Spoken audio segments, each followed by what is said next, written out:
There we go. That'll be helpful. So what I'm going to do is I'm going to share my screen, and I'm going to pull up the So far, everything's been working. Hold on. Also, this is the school one, right? Okay. It won't let me share my screen. That's a bummer. That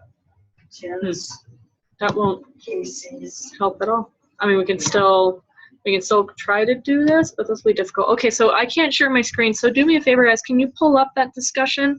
So it's in week 4. It's your second assignment for the week. Second in line.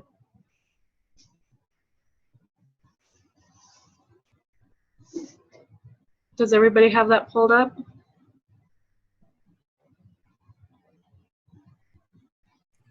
I do. Yay, thank you, Noah. Thank you, Brittany. Awesome, okay. Ooh, could one of you try to share your screen?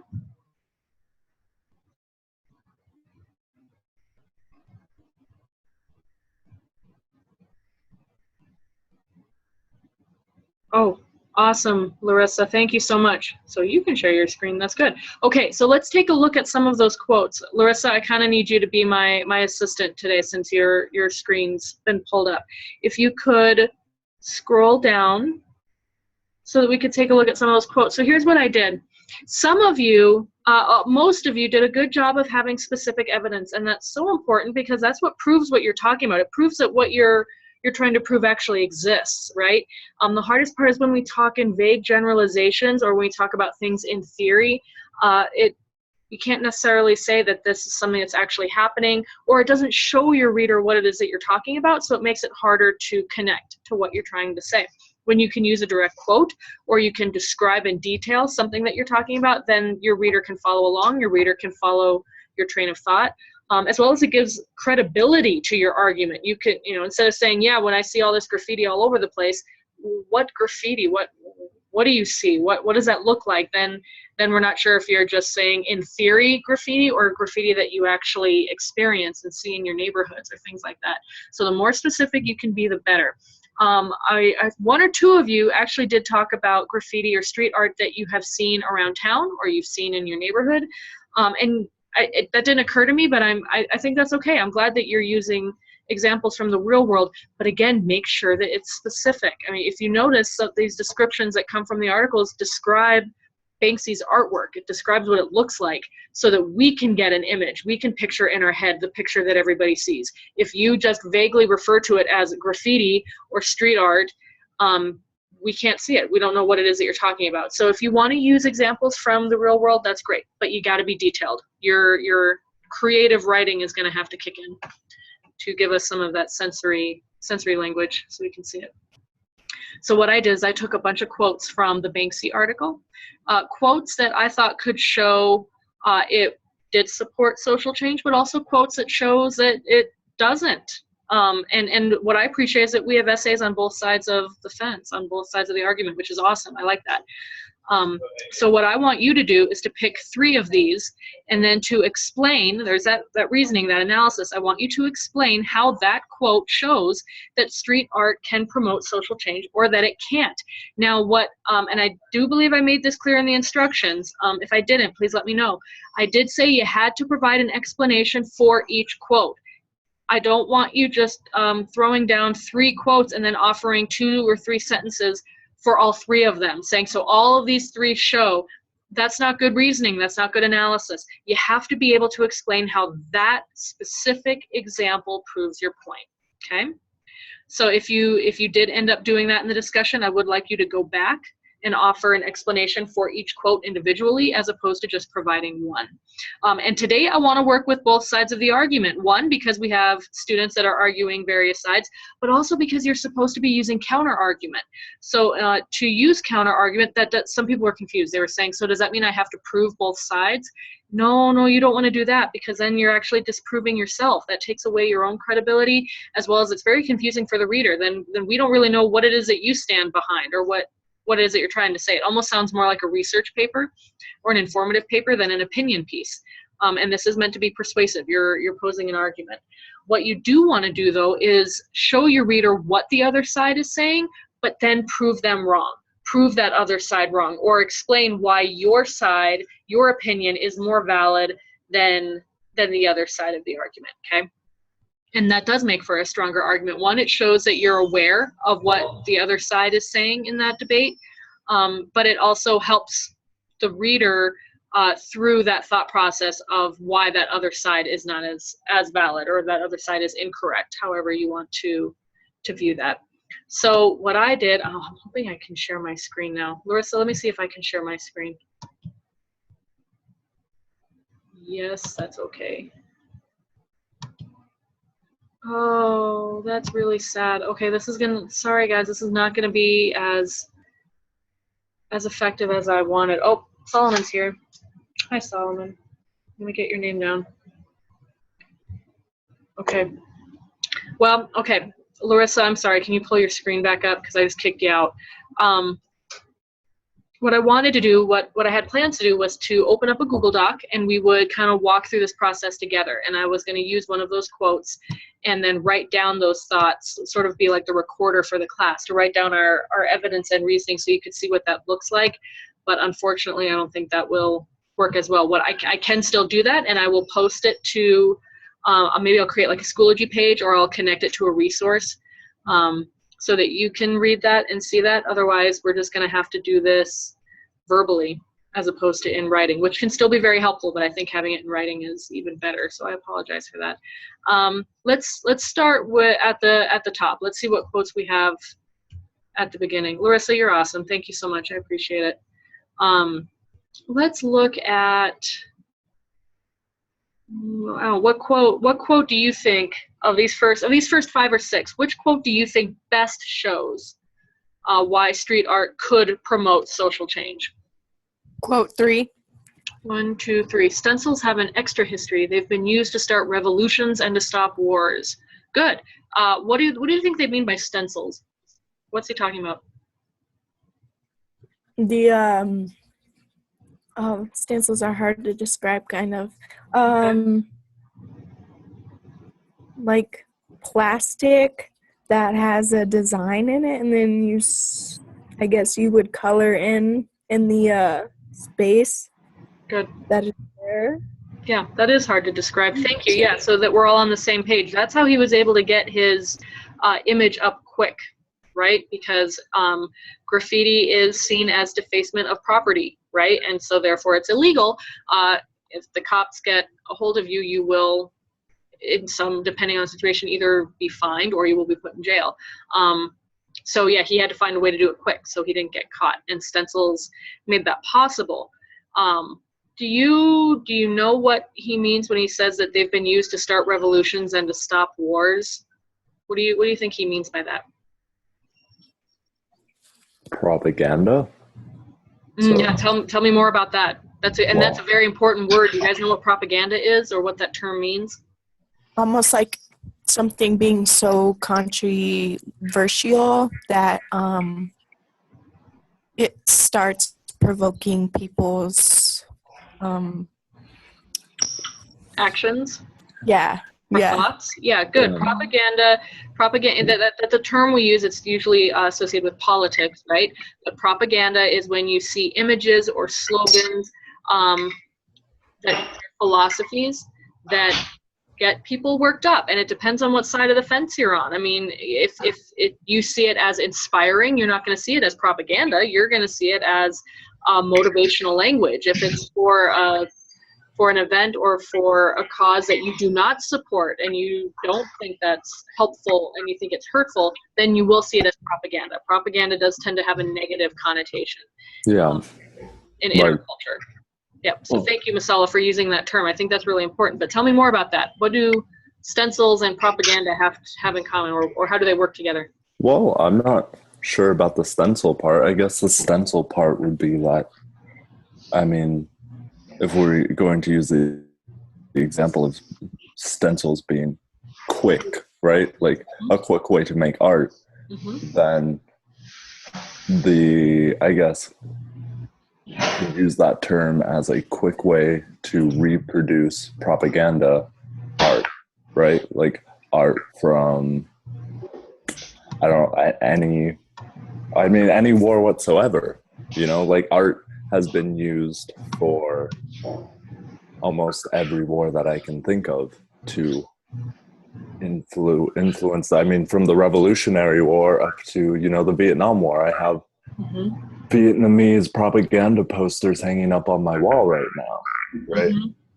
That are like, peace will always win and protect the peace, right? To influence the Vietnamese against the US. And the US had propaganda against communism. So And Okay, I can see where this is coming from, just because like everyone does have a different point of view in graffiti, whether it's art or not. Some people see it as vandalism, and like the people that are against it could see it as like propaganda, like bad people are trying to make it seem like what they're doing is okay. Does that make sense? Yeah, so one, we have to keep in mind if it's a cause that you would agree with or a cause that you support. But I think you also, even this may seem very simplistic, but think about if that was the side of your house, right? Or if that was your family business and all of a sudden people showed up on it. I would say even in some cases, even if you did support that cause, does it have to be on my house? Does it have to be on my fence? Like it's personal property, right? And that is where that debate comes in. And so we do support that. But for others, I think we take for granted that buildings become public property, and we're so used to those walls being there, so to speak, whether it's a fence or whether it's a building or something like that, that it just becomes a part of our landscape. So therefore, it belongs to everybody, but it doesn't. It doesn't. So you know, if you got permission from the owner, I think that would be one thing. But I don't think Banksy's necessarily worried about that. I think that the message is more important to him, getting that message up, and it's kind of one of those, I think he feels like people need to hear what he has to say, and so he just does it. But there doesn't seem to be too, again, I guess that's a different debate, right? But if we're going to talk about, and I think that gets to the reasoning, guys, is that this is very complex. That's why I like this topic, and I think it's great for this class as upperclassmen. It's confusing. It's really hard to choose a side because there's so many sides to it. Like there's so many positives and so many negatives. Good. Now, so what I want you to do then, Brenda, I appreciate that you're pointing that out. That's why we have to go back to the prompt, because what ends up happening is when you do have an issue that is very complex or very close to home emotionally, right? It's something that you have a strong emotional reaction to, or if it's something you believe in strongly, sometimes those outside opinions, right, our emotions about it and all those other outside issues tend to flood what it is that we're trying to say, and we actually end up being a little off topic, or it prevents us from being able to map out our logic to explain our thinking so that other people can relate to what we're trying to say. So let's take it back to the prompt, right? Because here we're talking about should graffiti be legal or not, right? Or is graffiti okay? That's not the prompt. The prompt isn't asking, is street art acceptable or is graffiti okay? It's asking, does it promote social change? Okay, what's the difference in that? What's the difference between saying, or between asking, is it okay or should it be acceptable versus does it promote social change? What's the difference? That's very important.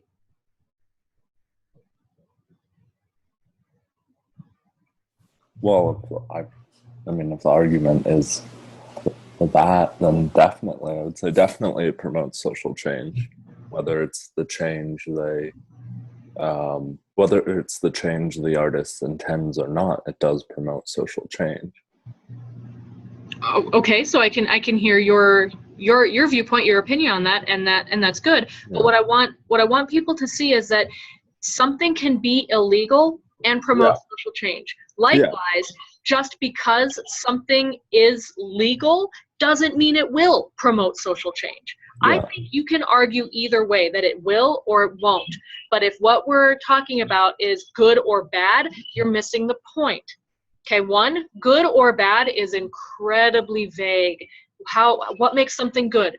Is it how we treat it, or is it inherent? Is it just a part of that process or not, right? You could books have been written about whether or not something is good or bad. Those are very, very broad philosophies. If you just simplify that language to that, you're going to get lost, or else it's going to be so oversimplified, you're really not going to say anything at all.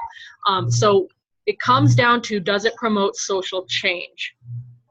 Yeah. I don't want you getting lost, because I saw that in some of the essays where it's even for some students they had said, I think street art is awesome. I think street art is sick, and I'm really glad it's getting the attention it deserves. That's awesome, but that's not proving a point. You're not going anywhere with that. And more importantly, that doesn't answer the question. If you don't answer the question, I can't give you points for the argument. And I've had students who have written complete essays that were very well written and had some good points, but they didn't answer the prompt. They were completely off topic, and therefore they had to redo the whole thing. So it's always very important to get back to the question, okay? Whether or not you think street art is good or if you think it's bad, you need to spin that, or at least somehow incorporate whether or not it promotes social change. Okay, so let's get back to that quote that was pointed out, right? They've been used to start revolutions and to stop wars. So if that's the quote that we wanted to use, we want to be able to explain the so what. Your reasoning, thank you, Larissa, I appreciate that. Your reasoning is the significance of that issue. Okay, so it's been used to start revolutions, and art has been used to stop wars. It's been used to communicate a message. So what? So what? What's the significance behind that? What's that got to do with social change? You need to be able to put that into words. What do you think?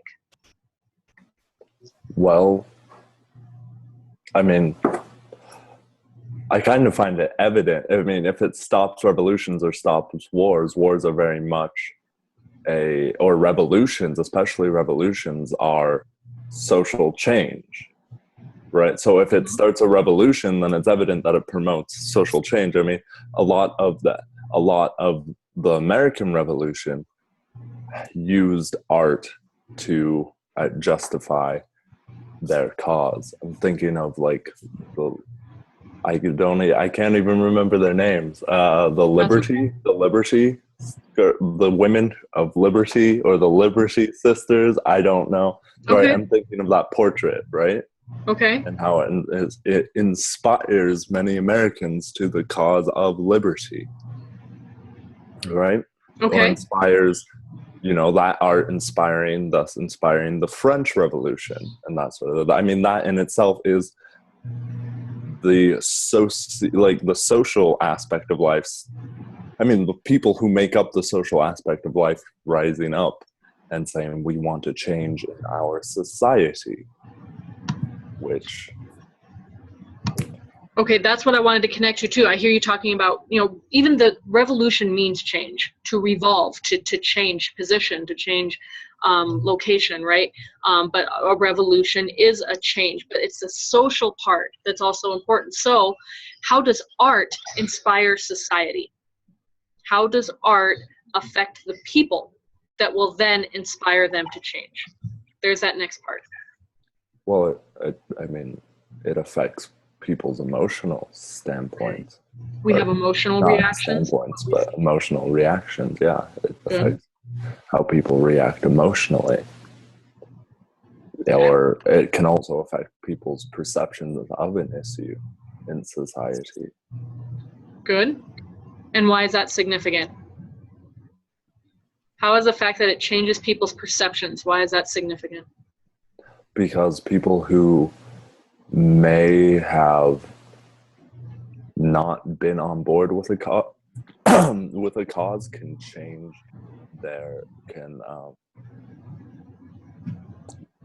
then turn around and support that cause, right?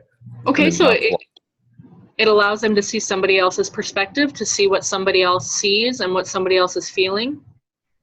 Yeah, I mean, like, something along the. I mean, to use an example again, if someone was Winston Churchill, or not Winston Churchill, the director whose name I'm forgetting made a movie about the Holocaust, right? And that is art, that's art. And that movie never got released. Hitchcock, there we go, Hitchcock, and I didn't know that. Yeah. Okay. It never was released. What about the Holocaust really changed a lot of people's perceptions about anti-Semitism and racism as a whole, you know, of those atrocities, Mm-hmm. you know, which inspired social change with, you know, things like the civil rights movement and more people getting on board with the suffering of those people who were treated as lesser in society. Mm-hmm. And Okay. that has many different facets to it, but one of those was art, you know. Mm-hmm. Okay, good. So one thing I'll say, so for the class, like, keep in mind all those explanations that we've been providing, that's what I want to see in your analysis. That's what's, and obviously condensed, right? Because there was a lot of questioning going on back and forth in that. But that's what I need to see in your reasoning, is that explanation.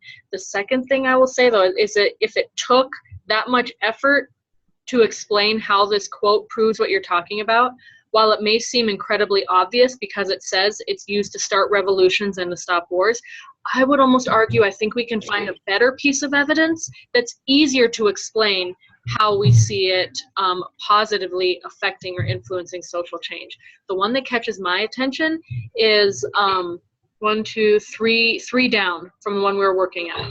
Images of a girl clutching balloons as she is transported to the top of a wall.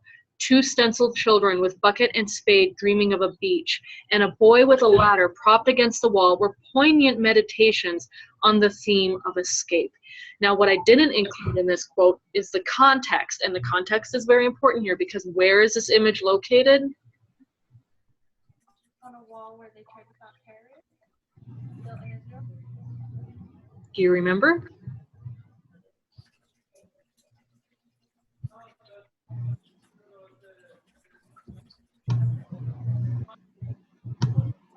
Really? Nobody remembers? Okay, this image was located on the wall in Israel. And the article says part of the wall was meant to keep out suicide bombers. Okay? There's a very strong emotional connotation to that, right? There's strong emotional responses to, one, what that wall does, why it's there, but when you put his image on that wall, that also changes how we look at that wall. Before, you know, that wall is seen as something to protect, right? That wall is something that is there to keep away harm and keep people safe.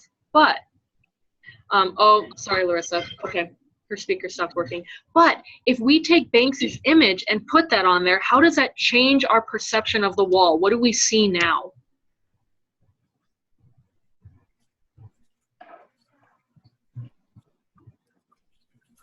What happens to that wall? What does it become?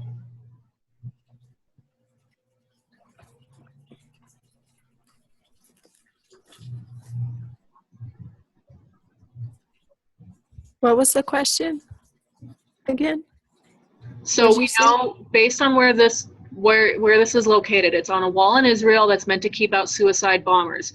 Knowing that, we see the wall as a form of protection. It's meant to keep not just keep people protected or keep people safe, but also to keep out harm. Okay, but if we put this image on there, how does that change what the wall signifies or what that wall becomes? I like what Jacob is saying, a barrier that separates people from the other side. Okay, so it keeps people apart, maybe keeps families apart. What else? I like that. I'm going to see it as a liberation from violence. Okay. Trying to Let's escape look at it. this image though. If it's liberating, Natalie's saying it's an emotional trap. I like that too. Image of a girl clutching balloons as she is transported to the top of the wall. So what does that mean? If she's clutching balloons and she's traveling up, up, up, up, up, what is she trying to do? Get away. Get away. She's trying to escape. Good. 2 stenciled children with bucket and spade dreaming of a beach. Okay. Do they get to go to the shore? Do they get to go to the beach? No. No, because there's a wall preventing them there. So you see these kids who just want to play and get to play near the ocean in like any other ideal situation, but they can't because of this wall. And a boy with a ladder propped against the wall. Why would he need a ladder? What does he want? To get to the other side. To get out. Yeah. And so in some ways that wall is meant to keep them safe, but at the same time it also is like a prison. It keeps them trapped. I'm seeing from Noah, it seems like maybe the little girl might be somehow mourning the loss of the bombers and who they've killed. Maybe, yeah. A lot of times, I think that's a very important symbol. Sometimes balloons are meant to symbolize those that have been lost. I think that's a really good point too, right? Sometimes like balloons are released in honor of those that have died. I think that's really important too. From Larissa, the kids want a better life. Totally, right? And so there, that image has given us a different way of looking at this wall. So now the next step, right? So one, okay, everything that you just said, that would be a part of your reasoning. You have to explain, what does that image signify then? How does that change how we look at the situation and what's going on? By explaining that, you're explaining your reasoning, the significance behind that image, okay? That's step one. Two, now let's connect it to social change. So how could that image then change what society does in that area, or even internationally, globally? How could social change come about because of the image on that wall?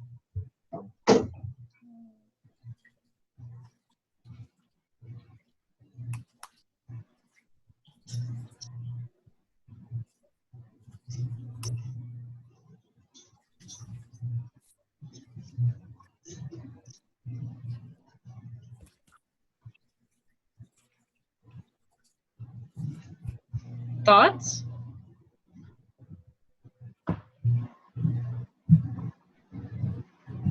Okay, help me out here. Are people silent because, oh wait, what was the question? Children, hang in there.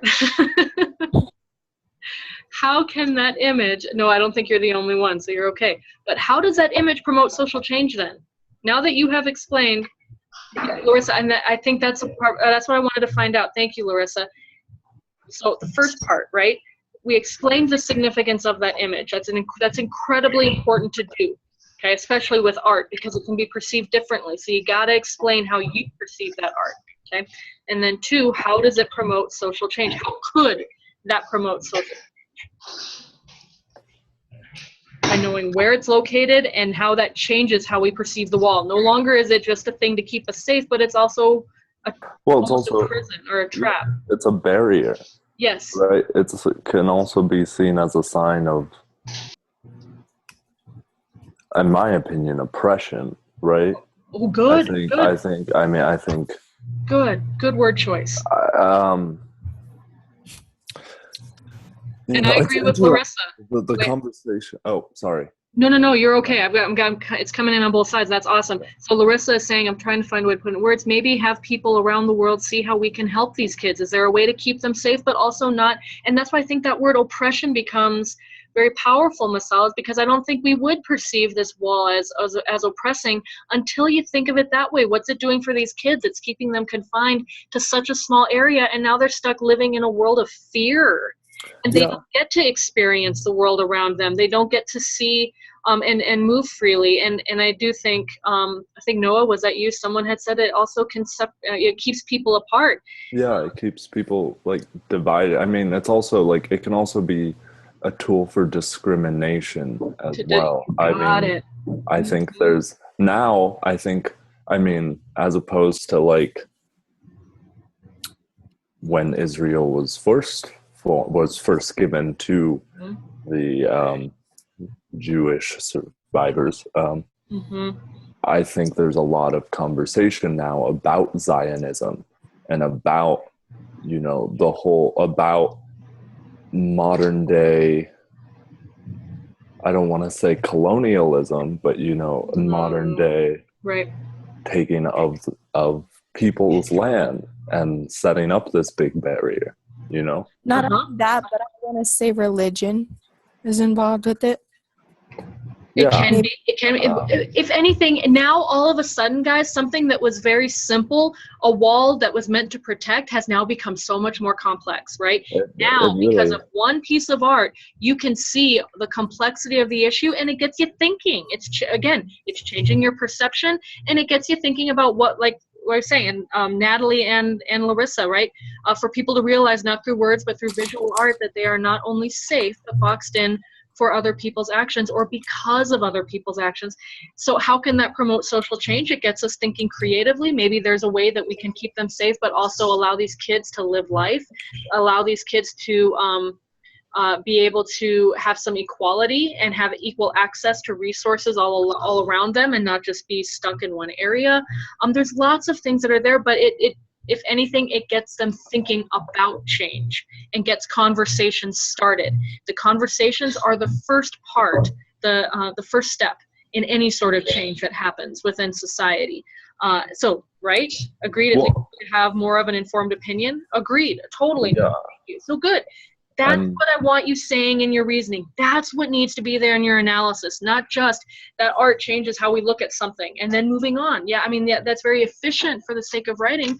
But what I also appreciate with Larissa saying, sometimes it's hard to put it into words, and that's why I turn this into a discussion. That's why you have those quotes up, so that you can try to work out those thoughts with each other. And sometimes being forced to just having to type it out, even for a discussion, is that first step in trying to put it into words. And then maybe somebody will criticize what you said and say, well, I agree with you there, but not with this. Think about this too, right? So then that kind of forces you to revise your own thinking a little bit, or to find different words where you're going, well, that's what I was trying to say, but I didn't say it very well, so how can I say it again, right? That's the writing process, just trying to find the words for what you're trying to say. And that's what needs to be there for your reasoning. But I will say, notice we got a lot farther with this quote than we did with that other one, talking about how stencils have started revolutions and stopped wars, right? Is that just as poignant? I would agree so. But some evidence is easier to work with than others. So that's another thing that I would suggest. I would suggest for you is that if you're trying to explain yourself and you're not getting very far with what you're working or with what you have, try a different quote. Try something else, because that might be easier to explain than the others. And that doesn't necessarily mean your first choice was bad. It just maybe for where you're at in your writing or where you're at in that day, it's just not connecting to you as well. Okay, so keep in mind there's other options out there. For the sake of time, I do want to move on to another quote, because one, like we said, for counter arguments, right? You need to be able to look at the other side. Two, I think it's helpful for all writers when you're coming down to having to form an argument or even have a debate. Look at that other side. So we just proved how it does promote and can inspire social change. Let's look at how it can't or how it doesn't. And again, we're not saying it's good or bad. If you keep simplifying this to good or bad, you're not going to get very far. So, and the prompt doesn't even ask, is it good or bad? So leave that alone. But how can we look at some of the quotes that are there that talk about street art? What prevents it from effectively creating social change? Let's see what we can find for a quote. And if you guys find one, please shout it out.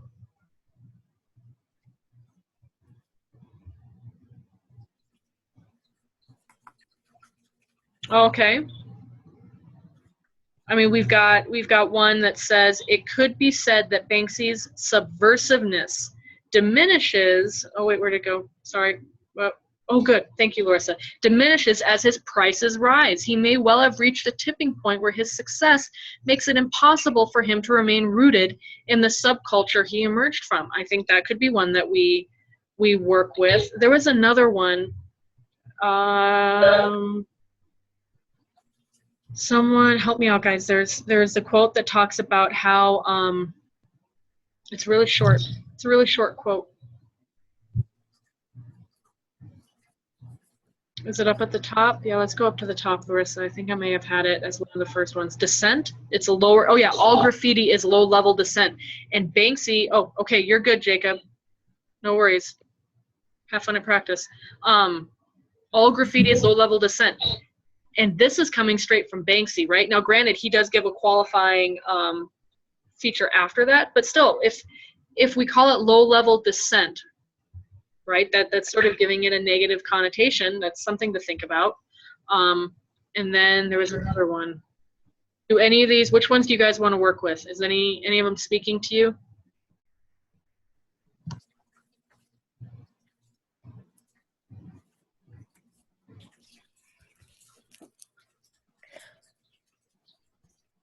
Oh wait, from Natalie. It's not a direct message because it's still open to interpretation and not everyone would see a deeper meaning and do nothing about it. Oh, okay. So Natalie, are you saying that because art is open to interpretation, trying to make social change through art could be seen as ineffective because you can't control how people are going to perceive it and you can't control what people are going to do with it? Right. Yeah. Okay. Okay. I think that's valid. And granted, we want a specific piece of evidence there that would really help, but I like that explanation. Okay. Let's see what Larissa found. The exhibition centerpiece was an 8,000-pound live elephant slathered in red paint and overlaid with a fleur-de-lis pattern.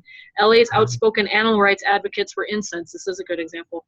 The authorities ordered the paint to be washed off. Flyers distributed to the glittering crowd made the point that there's an elephant in the room. 20 billion people live below the poverty line. That's a lot. That's a pretty powerful message. But what? So why? This is a good example to work with, Larissa. I'm glad you pointed that one out. Let's work with this. How does this quote show that it is not an effective form or effective way of trying to create social change? What do you think?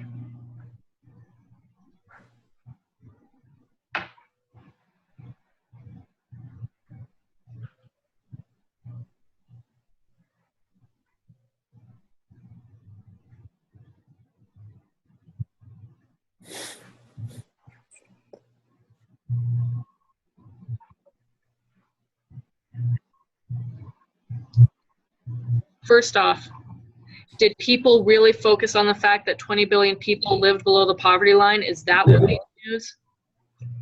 Well, I mean, What made the news? What got people's attention? That an 8,000-pound live elephant was slathered in red paint. And that animal rights activists were up in arms. They were upset. It looked like it was animal abuse. That's what got people's attention, not the message he was trying to send. Instead, his some people, you could call it antics, right, or his approach, just hurt people's feelings, and it got people frustrated with how he did it, and they were so focused on how he did it and what was wrong with how he did it that the message he was trying to say never even got there. well, that doesn't even make any sense. This message, like, there's an elephant. 20 billion people live below the poverty line. Yeah, why would that be included? I don't get it. Okay. Oh, I'm really glad you said that. Do you guys know what that expression means? There's an elephant in the room? I know what that means. Yeah. Okay. So what's confusing? There are 20 billion people live below the poverty line. I guess that's art, and it's an extreme. I guess it's trying to highlight a problem by making it outlandish. Hyperbole. Mm-hmm. Yeah, Did we talk about hyperbole in this class? What does hyperbole mean? I know we do in world. Hyperbole is an exaggeration of something, like I'm starving when you're hungry. Yeah, exactly. Yep. And we tend to respond to that the fastest. Yeah, extreme exaggeration, right? So by being extreme, he's wanting to get people's attention. And it usually works. I mean, hence the street art, right? His messages get people's attention because of, one, how they're created, two, where they're put up, and three, some of the images that he put up. They're pretty direct, right? Or in some, I didn't put all of them up, but some of his images are pretty harsh. It's and you could call that exaggeration, right? Yeah. But I would say, well, I think it's exaggerate. 20 billion people live below the poverty line. I think that's obviously an exaggeration, but unless he's talking globally. But there aren't 20 billion people in the world. Yeah, that's a good question. I don't know how many people are in the world. There's like 7 billion. That's what I'm like focusing. That's what's confusing me. Good job, guys. That's like Noah's saying 8 billion. Yeah, well, like that's the thing is like, yeah, that's what's been confusing. Like 20 billion people live below the poverty line. There's not 20 billion people on the planet. I love that you guys know this. That's awesome. Maybe he's counting like dead people. That's not effective. I Yeah. hope not. Yeah, that Yeah. will just That's blow what, his yeah, credibility out okay. of the water. That's what was confusing me. Because I guess the sarcasm doesn't come through in that line. But yeah. Okay. But So then created miscommunication. That's not helpful. but I It's not still helpful think for it anybody. promotes social change even if it hurts people's feelings. I don't think I don't think the argument that because it hurts people's feelings it's not effective of bringing about change. Especially like I mean because it hurts people's feeling. I mean it got more people interested in animal rights, right? More people were worried about the elephant, and it got more people into animal rights. It didn't get it didn't get the artist's message across. Mm-hmm. It get across a different message, even if it wasn't the one that he intended. So in a way, it still promoted social change. I mean, even if you think graffiti is destructive and hurts property, it still promotes social change by bringing. I mean, if the majority of people want change in graffiti laws, right, making wanting to crack down on graffiti artists, that still promotes social change. Yeah. Well, I think we need to be careful there. One, I do appreciate that you are. I don't want to say you're necessarily thinking outside of the box because you're not, but you're looking at the question broadly and like, oh well, if we're supposed to be thinking about social change, let's look at that. But we also want to think about the purpose The of the artist speaker, right? And so, message. do we want to celebrate? Is it meant to celebrate any kind of change, or is the artist or the speaker or the messenger out for a specific purpose? And I would argue, yeah. I don't think Banksy is doing what he's doing just to get people to do anything or do something. I think Well, I it's know. meant to be something more Yeah, direct. it's something more direct, definitely. But I don't think just because it hurts someone's feelings, it doesn't promote social change. No, but if Yeah. people are more concerned with for lack of a word, the brouhaha, right, with the uproar that comes with something, then the original intent is lost. Then it's gone. That's true. And if that original intent is completely lost and then becomes manipulated into something else, is that then effective? Can you call that effective, right? And I would argue no. So we're answering: does it bring about effective social change, not just social change in general, like effective?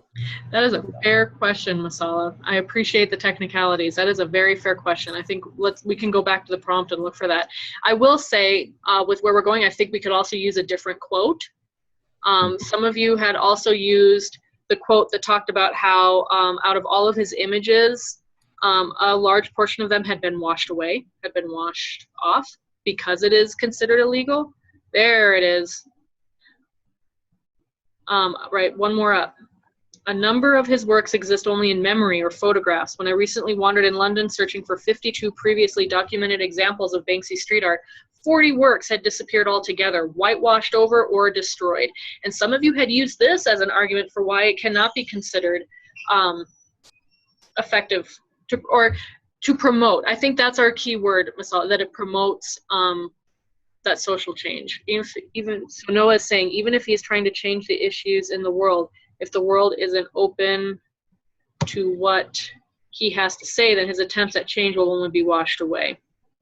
Yes and no. Maybe. I agree. I think that's definitely worth the conversation. Sometimes it takes a while for those changes to come about, even if they do get washed away or if they do get pushed out. If in starting those conversations, then maybe down the road it will. But I think what I appreciate about this quote is that it does bring in that question. Yeah, and I think where Noah's going. If these works are disappearing altogether, are they making it out to the community? Are people going to see these images in time for it to even have any effect at all?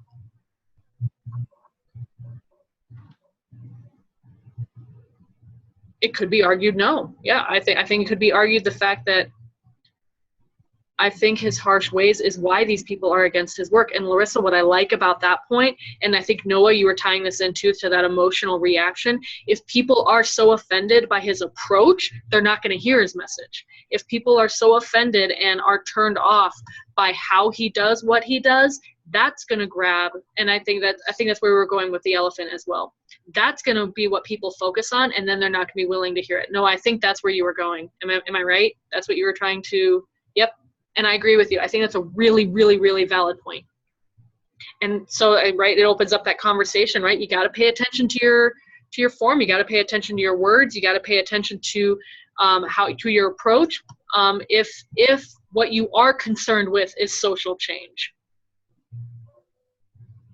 If all you're concerned with is just getting your thoughts and feelings out, and whoever accepts it, then so be it, right? Then you are allowed that freedom. And there are some, I think, artists and comedians as well, right, who are very crass, speak their minds very bluntly, and they know they offend some people, but they don't care. If it offends some people, so be it, whatever. But this is how I feel, and this is what I'm going to say. And if you agree with it, awesome. If you don't, but sometimes being harsh is the only way to get something, like not sugarcoating it. I mean, I wouldn't say Banksy's art is harsh. I wouldn't say it's like, I would say he doesn't censor himself, right? Mm-hmm. And I would say there's a large majority of people now that are very much against censorship in art, and there's a lot. I think that I don't think that being harsh is necessarily the wrong all the time, right? I think sometimes you have to reveal those harsh realities in order to get people to listen as well. I can see that. I think that has caused a lot of conversation as well. How being blunt or being very transparent or harsh gets people's attention. It gets people listening. Even if they are offended, it's still getting some recognition and getting people's attention. So what I like about this, guys, is in looking at both quotes, can you see now how this argument can go either way? I think it's important, one, to be able to see the validity in both sides of the argument. If you can see that, it makes it, believe it or not, it does make it easier to create a strong argument, because then you also know how to prove the other side wrong, whichever side you want to take. Think about what they're saying and say, okay, I can see where you're coming from, but here's where your thinking is flawed, or here's something that you're not paying attention to, or here's another way of looking at that situation. Then that helps you create a strong counter argument to be able to prove them wrong. Okay, it's already 11:55. With 5 more minutes, I want to see, and I know you can't see my screen, and I apologize for that, but I want us to even just come up with one analysis as a class, just to articulate it so that you can get a feel for what this would sound like. So the quote that I have that we were originally going to start with, right, the images of a girl clutching balloons as she's transported to the top of the wall, and the children with the bucket, and the boy with the ladder, right? We talked about, so what, why is this important? I'm going to post this so that you can read this as well. Unfortunately, I have to do that after the session, but I do want to go through this writing process together so you can get a feel for what that looks like and sounds like. So if that's the quote I was going to use, and I wanted to explain how street art does cause social change, or how this can promote social change, what I would say is this image takes a wall that was a symbol of protection and keeping out harm now becomes a symbol of a prison.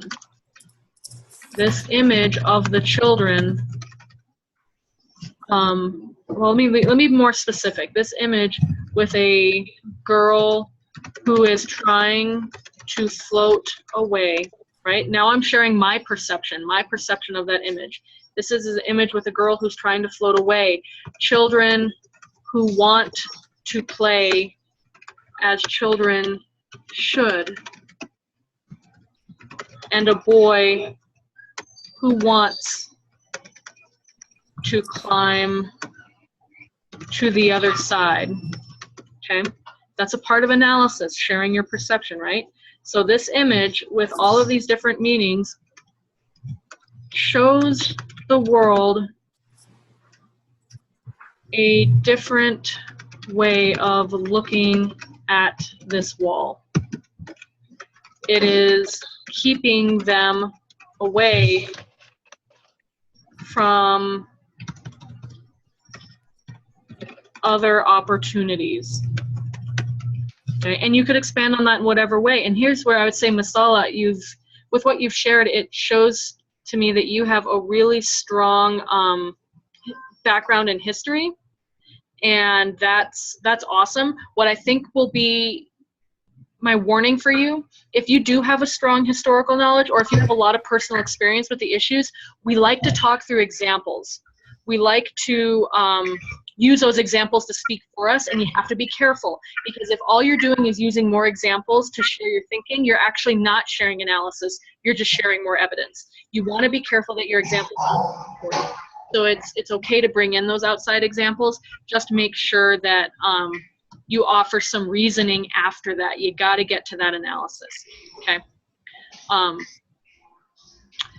So again, that's just kind of the start, and then where I would go, like, it is keeping them away from other opportunities. Then I want to tie in this prompts people to start thinking of ways that we can keep this community safe from suicide bombers, as it was stated in the context of the quote, right? Suicide bombers, but also allow them free access